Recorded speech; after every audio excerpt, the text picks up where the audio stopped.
Innalillahi wa inna ilaihi raji'un. Syederalun kecelakaan lalu lintas terjadi di Jalan Umum Widas, tepatnya di depan SMA N3 Nganjuk, Kelurahan Begadung, Kecamatan Kabupaten Nganjuk, pada Sabtu 10 September 2022, sekitar pukul 11.20 waktu Indonesia Barat. Bus Nissan dari perusahaan otobus atau PO Maju terguling. Tidak ada korban jiwa dalam kejadian tersebut. Hanya saja 5 orang dari sekitar 25 penumpang bus PO Maju mengalami luka-luka sehingga harus dilarikan ke Rumah Sakit Bayangkara Nganjuk.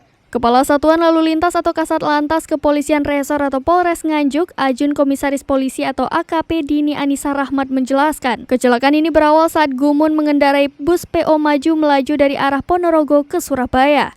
Saat sopir hilang kendali, kata Dini, bus PO Maju tersebut menabrak mobil Isuzu Panther yang dikemudikan Supani yang saat itu terhenti karena traffic light menyala merah.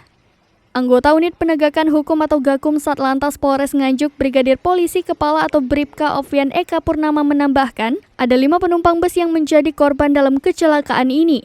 Adapun kini para korban dilarikan ke RS Bayangkara Nganjuk untuk dimintakan visum et repertum.